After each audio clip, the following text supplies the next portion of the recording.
खुलुमबाय बे समाव बोथोरनि मोनसे गोनां रादाब सांग्रां जा हरखाब बोथोरा सोलायनो हमदों नंगौ साननैसो सिगां थिं सान्दुं दुंनायनि उनाव दायो हरखाबै अखा हानायखौ नुनो मोनदों दायो बोथोरनि सायाव सांग्रांथि फोसावदों बोथोर बिगियान बिफाना सांग्रां जा रायजो राजा नोंथांमोनहा सा सानजा भारतआव बोथोरखौ लानानै सांग्रांथि फोसावदों बोथोर बिगियान बिफाना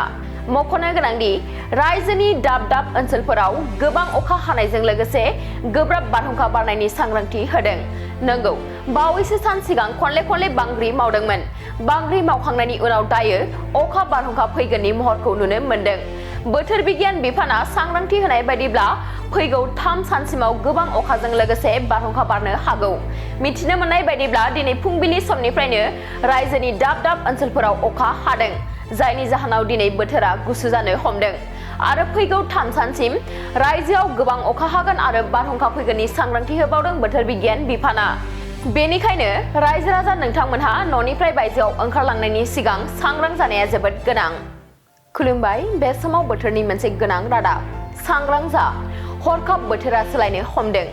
नंगौ साननैसो सिगां थिं सान्दुं दुंनायनि उनाव दायो हरखाबै अखा हानायखौ नुनो मोनदों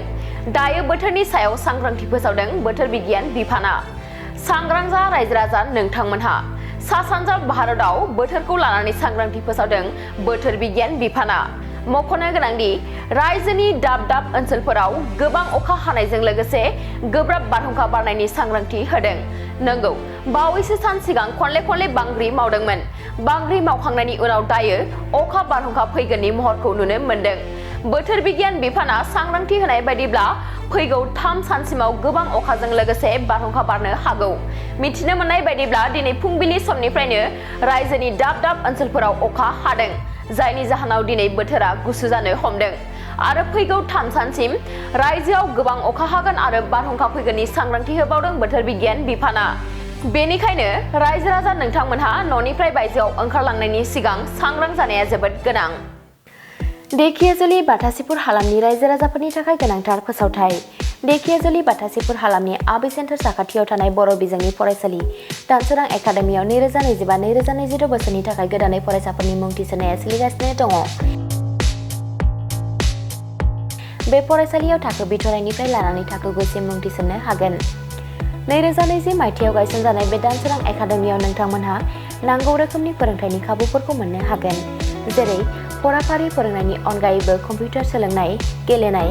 आलादा थाखो फोरोंनाय जेरै इंराजि आरो हिन्दी आयदानि सायावबो जर'खायै फोरोंथाय होनाय जायो बेनि अनगायैबो हौवासा आरो हिन्जावसाफोरनि थाखाय आलादा हस्टेल थानायनिबो खाबु दङ बेजों लोगोसेनो फरायनायाव उन जानानै थानाय एबा गोसोआव लाखिनो हायै फरायसाफोरखौ आलादायै फोरोंनायनिबो खाबु होनाय जादों मख'नो गोनांदि बिथराइ थाखोनि मुं थिसननायखौ बेसेन लायालासे थिसननाय जादों